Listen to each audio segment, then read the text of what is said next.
Ketegaran hati sang raja yang masih muda ini ternyata akan segera mengalami ujian, jauh lebih cepat daripada yang dibayangkan oleh siapapun. Perang penaklukan oleh Aegon Targaryen telah meninggalkan sakit hati di seluruh negeri. Anak-anak kini bertumbuh dewasa, siap membalaskan dendam ayah-ayah mereka yang sudah lama meninggal.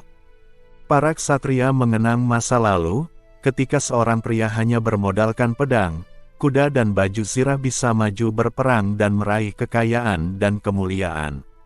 Para bangsawan penguasa daerah mengenang masa ketika mereka tidak butuh izin dari raja untuk menarik pajak dari rakyat mereka atau membunuh musuh-musuh mereka. Rantai yang ditempa oleh sang naga masih bisa dipatahkan, demikianlah mereka yang merasa tidak puas itu saling berbicara satu sama lain, kita masih bisa merebut kemerdekaan kita kembali. Tetapi sekaranglah saatnya untuk bertindak, karena raja yang baru ini lemah. Pemberontakan pertama pecah di kawasan Riverlands, di antara puing-puing Harrenhal. Aegon telah memberikan kastil Harrenhal kepada Ser Quentyn Coherys, mantan guru berpedangnya. Ketika Lord Quentyn meninggal karena terjatuh dari kuda di tahun 9 AC, gelarnya diwariskan kepada cucunya. Gargon, seorang pria yang gendut dan bodoh dengan nafsu serakah terhadap gadis-gadis muda, sampai-sampai dijuluki Gargon Sang Tamu. Lord Gargon menjadi terkenal karena selalu hadir di setiap pesta pernikahan yang diadakan di wilayah kekuasaannya, agar bisa menikmati haknya sebagai penguasa wilayah untuk mencicipi malam pertama. Tidak ada tamu pesta pernikahan yang lebih dibenci daripada dirinya. Lord Gargon juga seenaknya melecehkan istri dan anak-anak perempuan dari hamba-hambanya.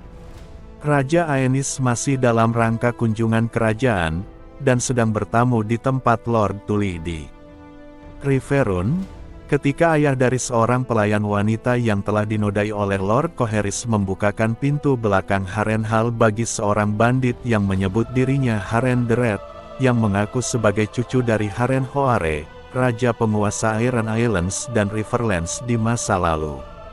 Para bandit itu menarik Lord Coherys turun dari tempat tidurnya, lalu menyeretnya ke pohon weirwood yang terdapat di dalam kastil. Di sana, Haren the Red memotong alat kelamin sang bangsawan dan mengumpankannya kepada anjing-anjing. Beberapa prajurit pengawal yang setia terbunuh, sisanya setuju untuk bergabung dengan Haren, yang mengangkat dirinya menjadi Lord Penguasa Harrenhal dan Raja kawasan Riverlands. Karena bukan warga Iron Islands, Haren tidak mengklaim Iron Islands sebagai wilayah kekuasaannya.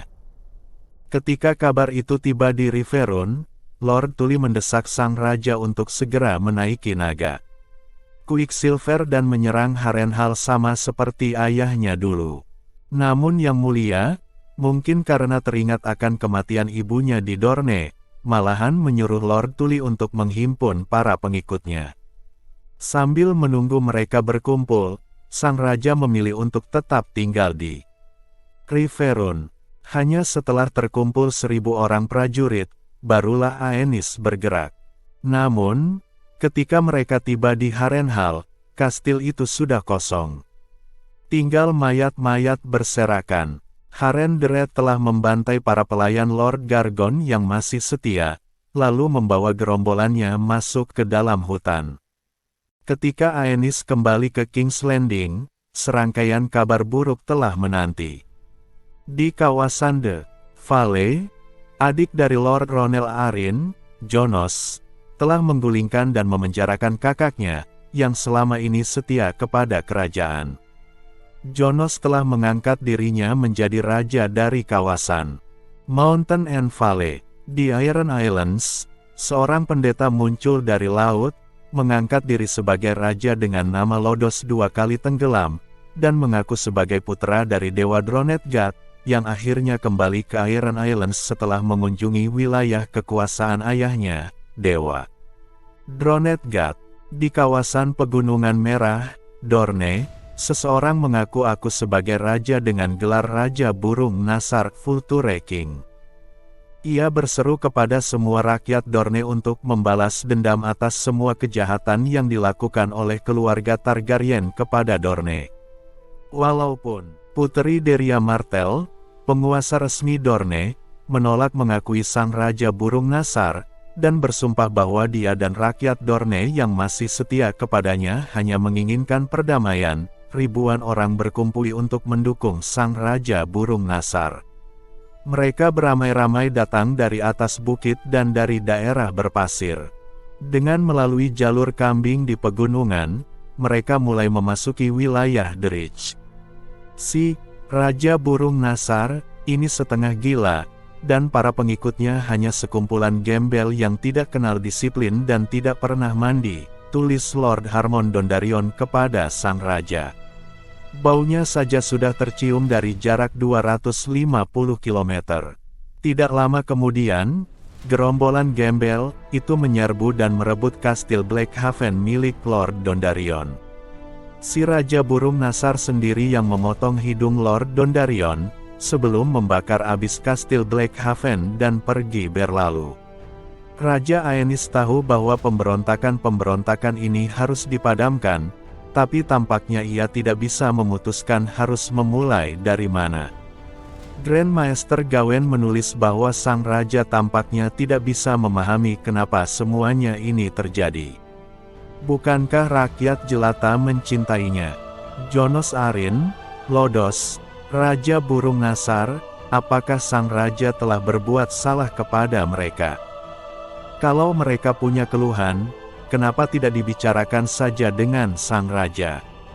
Aku pasti akan mendengarkan mereka, kata sang raja. Sang raja bahkan berpikir untuk mengirim utusan kepada para pemberontak, untuk memahami alasan kenapa mereka sampai berbuat demikian.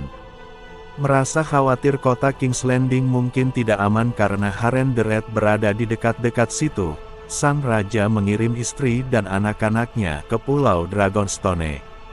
Ia memerintahkan Hand of King, Lord Alyn Stokeworth, untuk membawa armada laut dan pasukan kerajaan ke kawasan The Valley untuk memadamkan pemberontakan Jonos Arryn dan mengembalikan kakaknya Ronel ke posisi semula. Namun, ketika armada kerajaan sudah siap untuk berlayar, ia membatalkan perintah itu, karena khawatir bahwa jika Lord Stokeworth pergi, kota King's Landing akan menjadi lemah karena tidak terjaga. Sebagai gantinya, sang raja mengutus Hand of King dengan beberapa ratus prajurit untuk memburu Harren the Red, dan sang raja memutuskan bahwa ia akan memanggil Dewan Agung Kerajaan membahas cara terbaik untuk memadamkan pemberontakan sisanya. Sementara sang raja terus-menerus mengelak dari tanggung jawabnya, para bangsawan bawahannya terjun ke medan perang.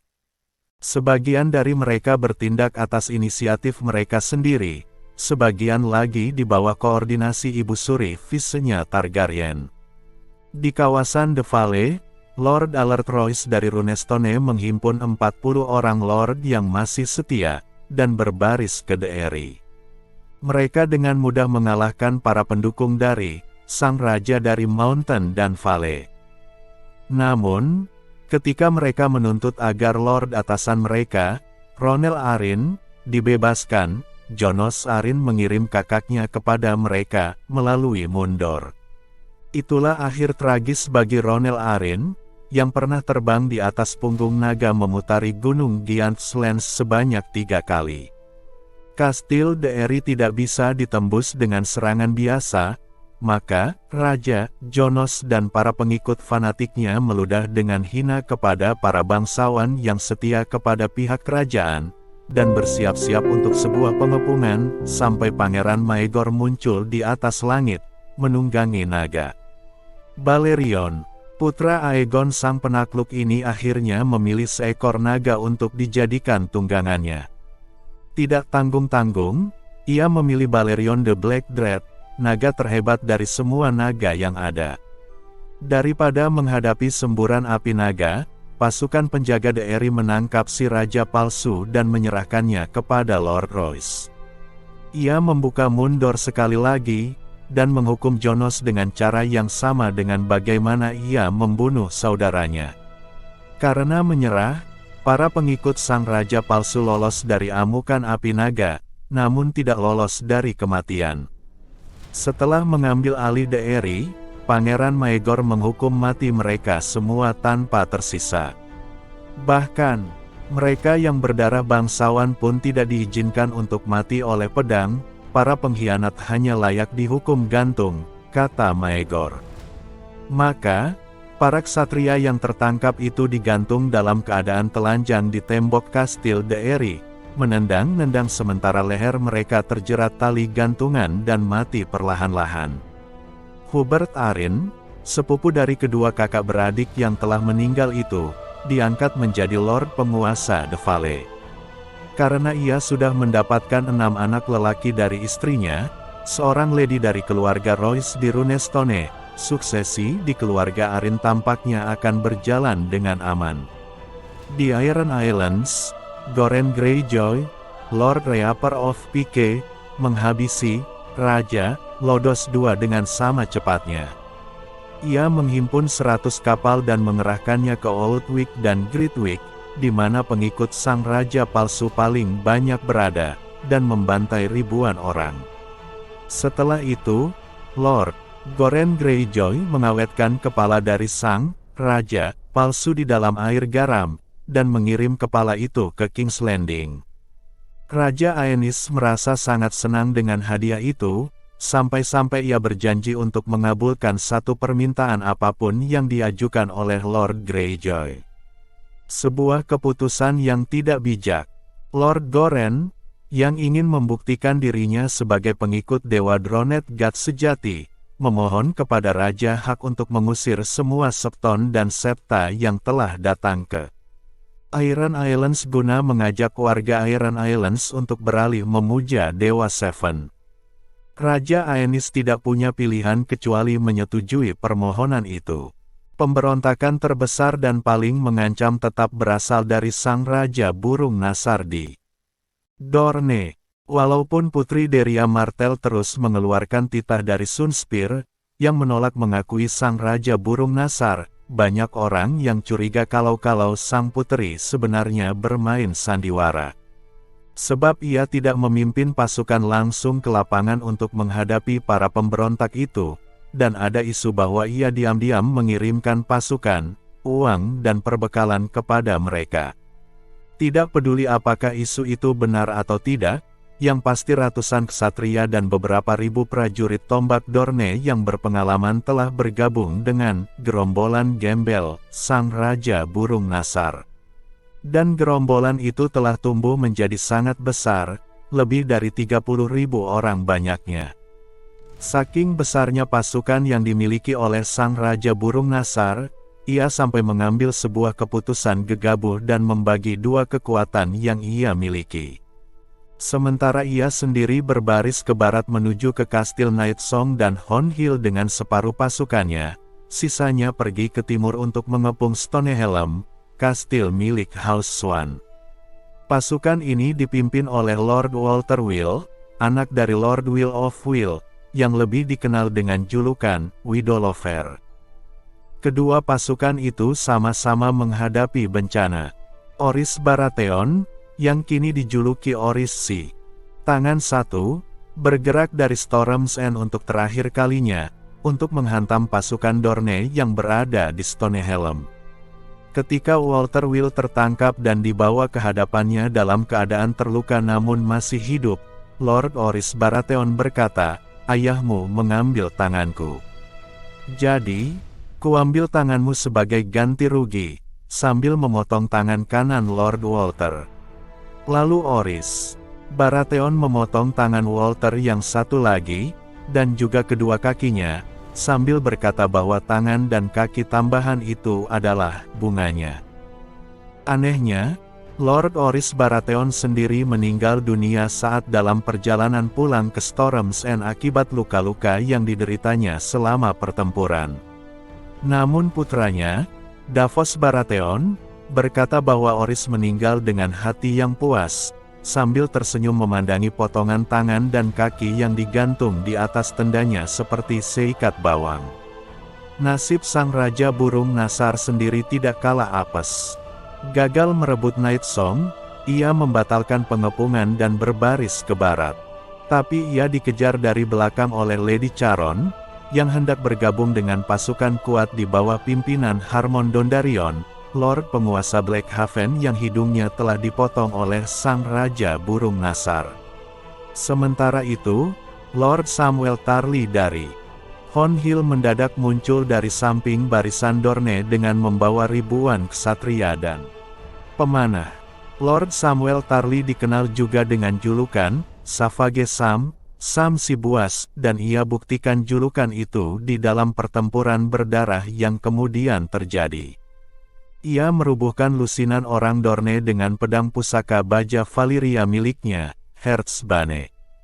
Sang Raja Burung Nasar sebenarnya memiliki pasukan 2 kali lipat dari gabungan ketiga pasukan lawan, namun sebagian besar dari mereka tidak terlatih dan tidak disiplin.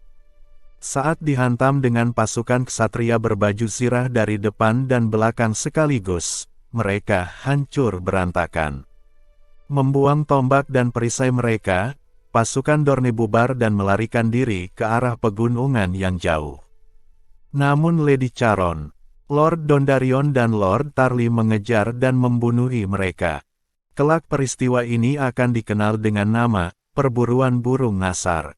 Mengenai nasib sang pemimpin pemberontak, orang yang menyebut dirinya, Raja Burung Nasar, ia tertangkap hidup-hidup dan diikat di antara 2 tiang dalam keadaan telanjang oleh Sam, si buas. Tarly, menurut legenda di lagu-lagu, ia dicabik-cabik oleh burung-burung Nasar. Namun, kenyataannya ia meninggal karena kurang minum dan dipanggang oleh sinar matahari. Selain itu, burung-burung Nasar baru mulai memakan jenazahnya setelah ia tewas. Kelak, beberapa abad kemudian, akan ada beberapa orang yang juga memakai gelar Raja Burung Nasar. Namun, apakah mereka masih ada hubungan darah dengan Raja Burung Nasar? Yang pertama, sulit dikatakan. Pemberontakan pertama ternyata menjadi pemberontakan terakhir yang berhasil ditumpas. Haren the Red akhirnya berhasil didesak ke sebuah desa di sebelah barat Danau Gatsai. Si Raja Bandit tidak meninggal sebagai seorang pecundang lemah. Dalam pertarungan terakhirnya, ia membunuh Hand of King, Lord Alyn Stokeworth, sebelum akhirnya ia sendiri terbunuh oleh Squire yang mengabdi kepada Lord Stokeworth, Bernard Brune. Raja Aenys, yang sangat berterima kasih, menganugerahkan gelar ksatria Knight kepada Bernard Brune, dan menganugerahkan emas, jabatan dan gelar kehormatan kepada Davos Baratheon, Samuel Tarly, Dondarion, si tanpa hidung, Elin Charon, Allard Royce, dan Goren Greyjoy. Penghargaan terbesar diberikan oleh Raja Aenys kepada adiknya sendiri. Saat kembali ke King's Landing, Pangeran Maegor disambut sebagai pahlawan. Raja Aenys merangkulnya di hadapan khalayak ramai yang bersorak-sorai, dan mengangkatnya menjadi Hand of King. Dan ketika 2 ekor naga baru menetas di Pulau Dragonstone di akhir tahun, semua orang menganggapnya sebagai pertanda baik. Namun keakraban di antara putra-putra sang naga ternyata tidak bertahan lama. Mungkin pada dasarnya konflik antara mereka berdua memang tidak bisa dihindarkan. Kedua saudara itu memiliki sifat yang sama sekali berbeda. Berhati baik dan memiliki tutur kata yang lembut, Raja Aenys menyayangi istri, anak-anak, dan rakyatnya. Dan sang raja hanya ingin agar mereka juga menyayanginya. Sudah lama sang raja tidak lagi tertarik kepada pedang dan tombak. Sebaliknya, sang raja coba-coba mempelajari alkimia, astronomi dan astrologi.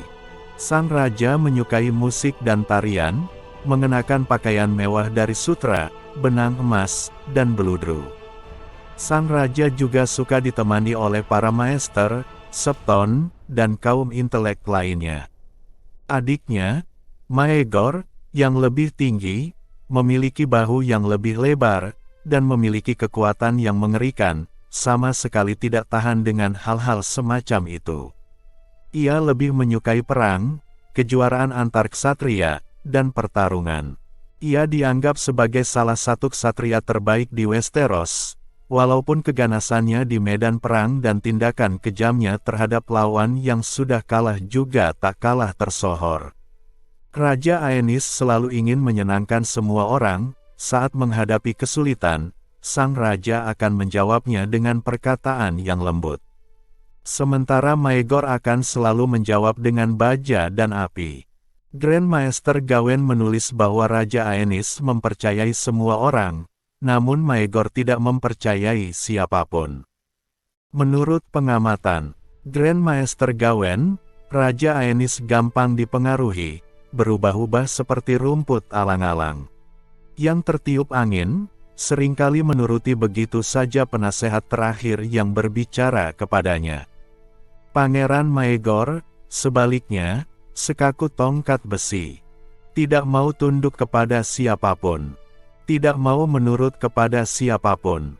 Terlepas dari berbagai perbedaan yang ada, kedua putra sang naga itu terus memerintah bersama-sama dengan baik selama 2 tahun pertama. Namun, di tahun 39 AC, Ratu Alyssa kembali melahirkan seorang anak calon pewaris tahta. Seorang anak perempuan bernama Faela.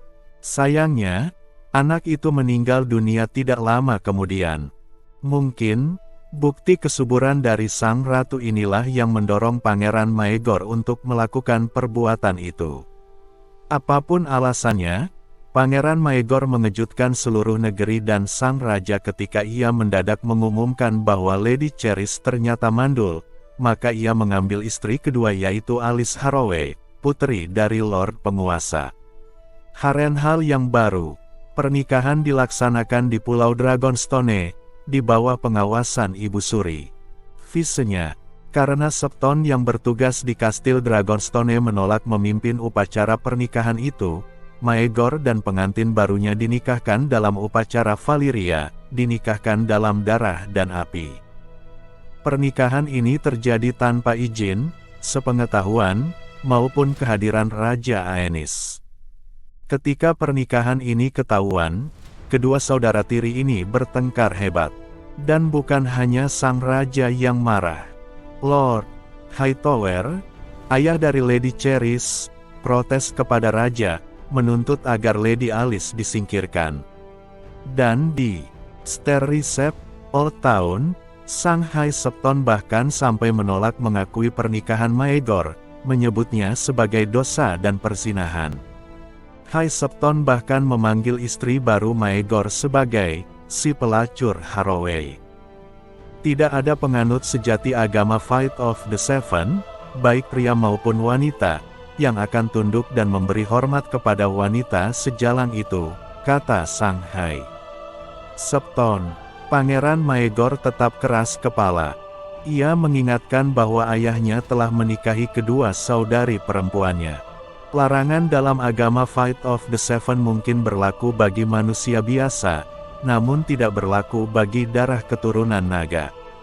Tidak ada perkataan dari Raja Aenys yang bisa mengobati luka yang terlanjur terbuka akibat perkataan Maegor itu. Banyak lord bangsawan yang saleh dan taat beragama di seluruh negeri 7 kerajaan mengutuk pernikahan itu, dan mulai terang-terangan menyebut pelacur Maegor. Merasa jengkel dan marah, Raja Aenys memberikan pilihan kepada adiknya, singkirkan Alice Harroway dan kembali kepada Lady Cerys, atau diasingkan selama 5 tahun. Pangeran Maegor memilih untuk diasingkan. Di tahun 40 AC Maegor berangkat ke Pentos, Essos, sambil membawa Lady Alice, naga Balerion, dan pedang Blackfyre konon. Ketika Aenys meminta agar adiknya mengembalikan pedang Blackfyre, Pangeran Maegor menjawab, silakan yang mulia coba ambil. Pedang ini dariku. Lady Cerys ditinggalkan begitu saja di King's Landing. Untuk menggantikan posisi adiknya sebagai Hand of King, Raja Aenys berpaling kepada Septon. Murmison, seorang rohaniwan saleh yang konon bisa menyembuhkan seseorang dengan cara menumpangkan tangannya di atas orang itu. Sang raja menyuruh Septon itu menumpangkan tangannya di atas perut Lady Cheris setiap malam, dengan harapan adiknya mungkin akan bertobat dan menyesali kesalahannya jika istrinya bisa dibuat menjadi subur. Tapi Lady Cheris akhirnya bosan dengan ritual yang dilakukan tiap malam itu, dan akhirnya meninggalkan King's Landing ke Old Town. Di sana, ia bergabung dengan ayahnya di Kastil Hightower. Tidak diragukan lagi, sang raja berharap bahwa Hand of King baru yang ia pilih bisa meredakan kemarahan agama Fight of the Seven. Kalau itu harapan sang raja, ia salah. Septon Murmison tidak bisa menyembuhkan baik kondisi negeri yang sedang terluka maupun kemandulan Cheris Hightower.